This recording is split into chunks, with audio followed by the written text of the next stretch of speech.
Hi guys, what's up? Welcome to the Powerhouse Podcast. I'm Coach Allie, and today we're going to be talking about how to show your uniqueness in your interview. Let's get into it.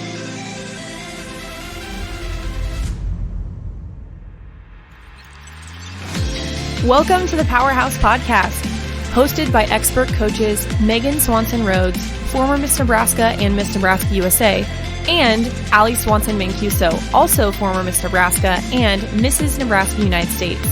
Every Tuesday, we bring you a life-changing, challenging, and activating episode to help high-achieving women win their pageants, massively transform their mindsets, and dominate all aspects of life, both inside and outside of pageantry. Allie and Megan are international coaches of high-achieving women in all 50 states and beyond, and live to see women conquer their dreams.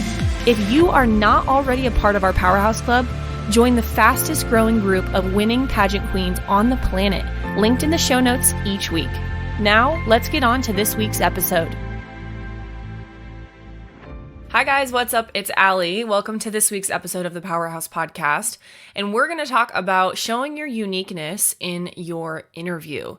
And I know we are coming off of some powerful weeks talking about paperwork, talking about breaking tension in your interview, talking about smiling more and stage presence and what are you doing with your hands. And last week we talked about your power, presence, and warmth triangle and how important it is. So this is more of a polishing episode. It's not a beginner episode, but I want you to listen to this if you've gone back and listened to these past weeks of our podcast, because it'll help give you a framework for what we're going to be talking about today.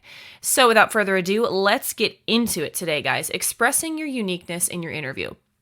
What I have found being a pageant coach is that people really struggle with this concept of talking about themselves and knowing how to express their uniqueness. So I want you to really ponder that question to start here. What actually makes you unique?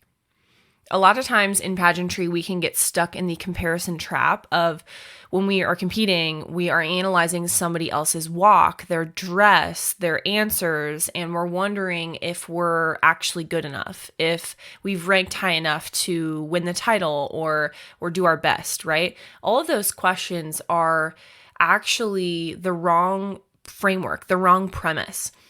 And when you're approaching competing from a place of inner confidence and really knowing your uniqueness, the questions and the dialogue inside your brain actually changes. Now, what do I mean by that? Well, uniqueness is really who you are at your core, okay? And if I'm going to use myself as an example, I'm 6'2". I use this example a lot when coaching, but I was bullied for that immensely growing up. And you probably wouldn't guess that now because I've done a lot of healing from that and inner work. And I'm very proud to be the tall woman that I am today. But if you can imagine, 7th, 8th grade Allie, I was 6 feet tall, taller than all of my friends, most of the boys in class, a lot of my teachers, a lot of my parents' friends. And I was bullied for that, right? That was something that I had to really grow through in my own life. And I think bullying also gets this weird rep of when people say bullying as a story, it's kind of like, oh, okay, that was nice. But if you've actually experienced bullying, it hurts and it can frame the way you view relationships and see the world. And that was certainly the case for me. I thought that was really the only way that I could see myself being tall was in the lens of other people. And it wasn't until mentors came in my life and I really dove deep into my own faith that I understood why I was made this way and all of that. Now, why am I talking about that? Because that's a huge storyline for me. And if I am in an interview room, honestly, maybe not a job interview is like the first thing I will talk about, but certainly a pageant interview because I'm standing in front of judges and it stands out, right? I have learned how to own that story. And that was really the baseline of that bullying that then translated into cyberbullying when I was a little bit older, and my platform when I was Miss Nebraska on Cyber Smarts. I had to come to terms with me being unique. And that was a hard question for me to ask myself because everybody always puts tall people in a box. You have to be athletic. You're only good to, not only good, but you can grab the top things at a grocery store. And, some people might see those things as positives, but growing up, if you're different than everybody else and you're taller than all the other girls that you see, you start to feel out of place. You start to walk, shorter and hunching yourself down because you're ashamed of standing tall over everybody else because it's a little uncomfortable, right? That is a way that the good Lord made me unique. I'm 6'2" now. I was 6 feet tall as a 7th or 8th grader. I grew almost 5 inches in 1 year from like my 7th to 8th grade year. And that was really, really challenging. It was. And I had to wrestle with that question of like, Lord, why the heck did you make me this way? I'm unique. I know that, but why? Why couldn't I be like everybody else? And I'm sharing this story because that's the most obvious trait about myself. When I walk into a room, it's what everybody says. Oh my gosh, you're so tall. And although we wouldn't say that with, someone short or other physical characteristics, for some reason, tall people get that rep all the time. But that is something that really makes me unique. Okay. And when I own that story, rather than shying away from it, or when somebody does say, oh my gosh, you're so tall, I have now known how to not cringe internally or get angry when somebody shares that. And I really lean into that uniqueness. And I love being in leadership positions, and I love really expressing my power through referencing my power, presence, and warmth triangle, if you didn't catch that reference, but through my height and using it as an asset. I had to learn how to do those things. And that wasn't something that's innately in me, because the narrative that whether you want to say the enemy or just the world or other people try to tell you is they try and fit you into this box like everybody else. Okay. Now, why am I hitting on this so hard? Because when I had that unlock in my own life of owning my uniqueness, and this is just one example, I'm using my height as one example. I could go into a couple other boxes of just what makes me unique and really was my storylines as a pageant competitor and just as a human being. I want to challenge you that you have this thing too, this thing that you have maybe viewed at a young age is something that makes you different from everybody else, but I want to challenge you that it might actually be your greatest strength if you own it and you represent it well with authenticity and confidence, not in a weird way of being off-putting to other people, right? A way that I would do that is if I'm putting other people down because they're not tall, right? That's not the way to go about it. And again, insert your characteristic or your thing about you that makes you unique. Maybe it's a skill, maybe it's a hobby, maybe it's a passion of yours. Don't be putting other people down for not understanding where you're coming from. But when you're positioning yourself in a place of strength and confidence, then there's a new way of communicating that really just naturally pours out of you. And it now can be a jumping block to talking about yourself and expressing your uniqueness when you yourself get comfortable with that topic. I think a lot of times when somebody asks you of the one thing or about the one thing where you internally go, oh, I don't really want to talk about this, or, I'm not really confident in this area. Every single person has that thing. Now, I'm not saying that thing is your main storyline that you would now bring up in pageant interview, right? If you don't like your arms, or, you have larger ankles, or it doesn't even have to be a physical characteristic. That's just what I'm using for this example here. But whatever your thing is, I challenge you to open your mindset and really try and find your uniqueness as a strength, whatever that is. Maybe that is your talents, your hobbies. Maybe it is a couple of things that you've accomplished. That is a way that makes you unique. And when you come to terms with that and you don't let that thing necessarily define you in a negative way, that's the only thing that people can see or the only thing that people know about you, it's a part and a piece of your story, you allow yourself to really open up your mind to accept new parts of you and really throw away what is not serving you and keep what is. And there's a lot of power in that. Now, how does that pertain to your pageant interview? Well, it pertains a lot, because when you really actively grow your confidence in yourself and you do that deep work to know who you are, it really bleeds into your interview, and people can authentically feel if you know yourself at a deep level or if there's some inner work that still needs to be done. There's going to naturally be some nerves that come up when you are doing something that you care about, when you're interviewing in front of a judge, but I can take nerves all day long as a pageant judge. What I can't take is somebody who is not being honest with themselves and honest with who they are, and they're trying to put up this facade just to win a pageant, okay? So I want you to actually ask yourself, what actually makes you unique? Maybe it is some physical characteristics. Like maybe you're the only girl you know which has this wild curly hair, and girl, you should own it because curly hair is amazing. There's so many girls with straight hair that want curly hair, right?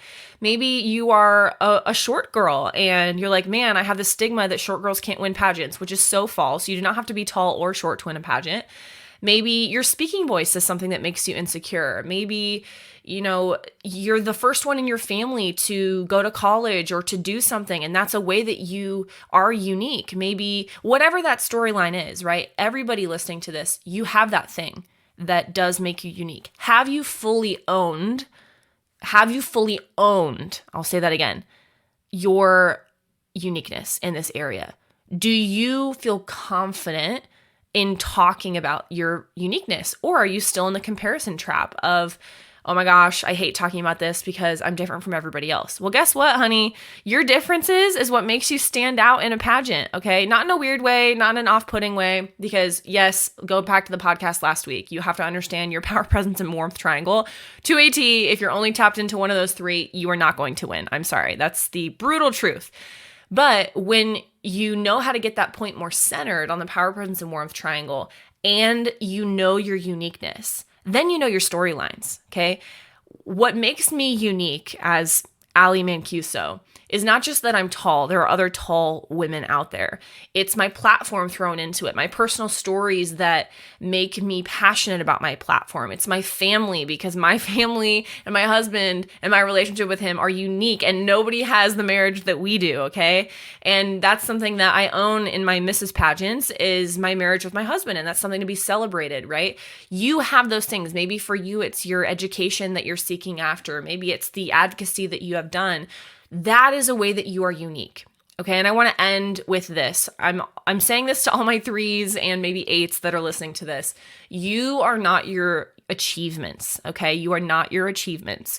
Achievements are wonderful, fantastic things that can be an asset in your pocket. They can be, a punch in your punch card that gets you where you want to go in life. Okay. Nothing is bad about that.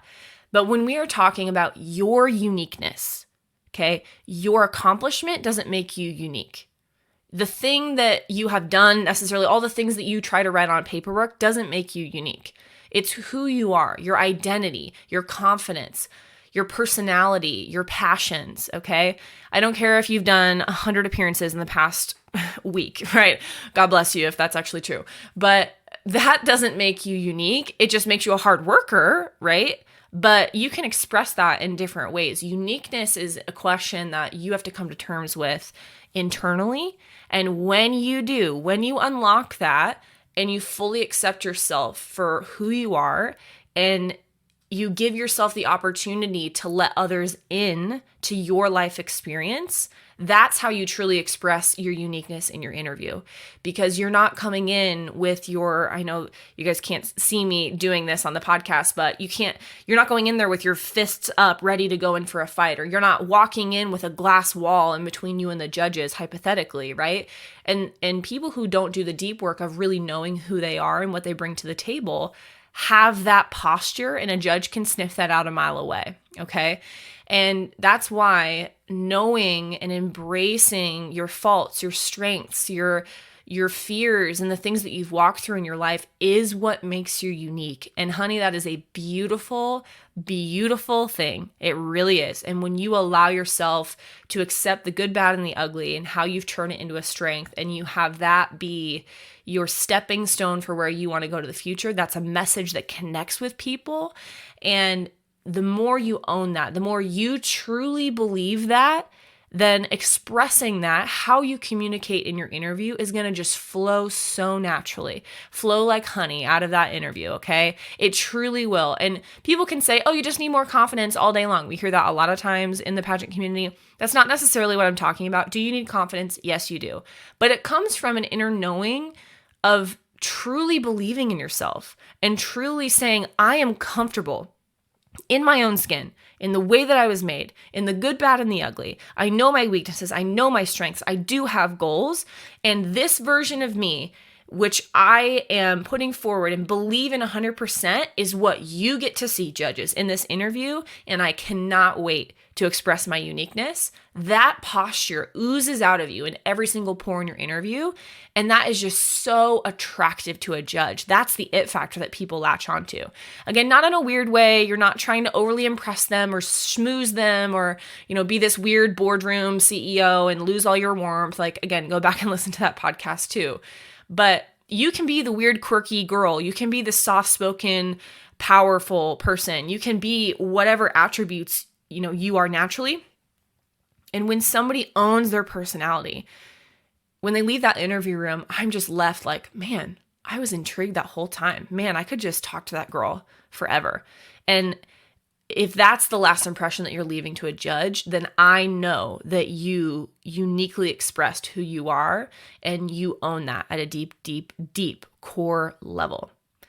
All right, guys, that's all I have for you today. I hope that was beneficial. A little bit different podcast than I normally do. I normally hit you with 3 points, 4 points, all of this.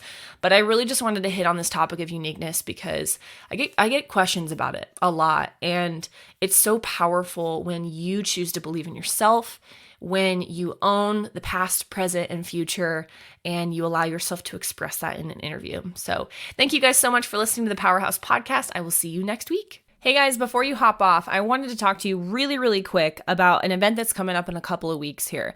If you've been listening to the outro of the podcast, you have heard about this, but our May Mastermind is coming up and we are so excited. It's boot camp themed and we are excited for all of the girls to come and get their training on in multiple different areas. Now that weekend is May 12th and 13th. You can go to mastermind.powerhousepageantry.com and sign up today. Spots are filling up quickly, and this is a different mastermind than we have been doing in the past. We're changing things up a little bit. So if you have been here for our winter mastermind or our fall mastermind, this will be a new experience for you guys, and we are really, really excited. So sign up today, secure your spot, and if you have any questions, please let us know. But grab your spot today. We will see you there. Hey guys, it's Coach Allie. Thank you so much for listening to the Powerhouse Podcast. Megan and I absolutely love our listener base, and we couldn't do what we do without you guys. If you stayed all the way till this part of the podcast, there's a couple things that I want to make sure that you know. We are constantly updating our resources to be the latest, greatest trainings and stay really up to date with trends. So if you want to figure out how to save $700 overall on pageant coaching, we have a service called the Powerhouse Club, among some other things. And to be honest, it is the best coaching in the world. Obviously, I'm a little bit biased, but we have the best community with amazing women from every single state in the United States in our community, and we just love pouring into you guys. So if you want to figure out how to save $700 overall, like I said, be a part of the best coaching service in the world, click the link below. We would love to assist you. See you next week, guys.